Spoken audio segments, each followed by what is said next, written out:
Lynn Thompson here for the Cat Riders, and I have with me Steve Dale today. Welcome, Steve. How are you? Oh, I'm excited because I am talking to you who represent colleagues, right?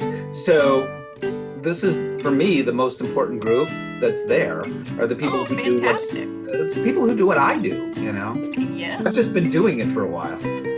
Yeah, well, and that's one thing I wanted to talk to you about is the industry has changed so much through your career. So can you talk a little bit about that, how things have changed and how you have adapted to those changes?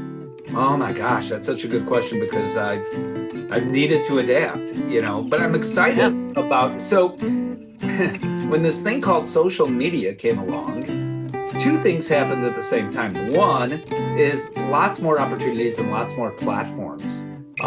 Now we call it Facebook, Instagram, YouTube, etc., TikTok, and I am in many of those places, some more than others.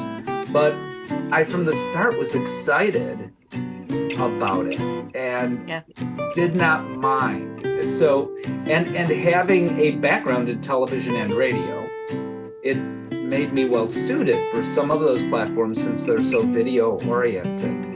The other thing that happened is I was syndicated in newspapers around the country by Tribune Media Service. And you won't believe this, when I first began the syndicated newspaper column, which was now 30 years ago or something, please say I don't look it. So when I began doing that, I was in dozens and dozens and dozens of Sunday newspapers. I was in well over 100 newspapers around the country. I reached multiple, I don't remember the number, millions of people. It was like a quarter of America's population, potentially, or more, that was reading my newspaper column, potentially. What they specifically read in the paper, I don't know. Nobody does. But according to the stats that we got, many millions of people. I was in USA Weekend at the time as well, which was a pullout with Parade. That was one of the two newspapers on Sunday. We carried Parade magazine, which I think is still around, or USA Weekend, which I'm not sure is around anymore. I did that for many years. I don't know how many print things are around anymore in newspaper. That's They the all point. seem to have gone away. So along the way, one by one, the newspapers began to disappear, or they would come out, as is the case right now. Okay, the Sunday newspapers still exist, and maybe on Friday and maybe on Tuesday or some such thing. It would be published 3 days a week or something, or the newspaper still came out, but it shrank. And the syndicated columns, particularly those that were non-political or did not bring in advertising, disappeared, including the pet column.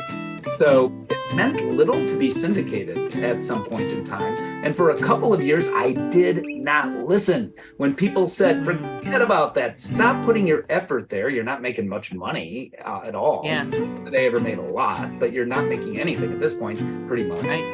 You're better off just posting on your blog where you have complete control. And finally, I did that. So interestingly enough, I have more readers at stevedale.tv today than I did the past, I don't know, 5, 6, 7, 8 years of the syndicated newspaper column, because that's what people read, you know, and also all over the world. So I also have a newsletter that goes out, and I'm shocked every time because I see, it's been opened by 24 people in Switzerland, 108 people in Australia, 18 people in Swaziland. How did they even find me in Swaziland? Where is Swaziland, you know? So the opportunity then to focus more on that turned out to be a great thing. Podcasts now. Everybody, well, I've been doing radio since I was 18 years old.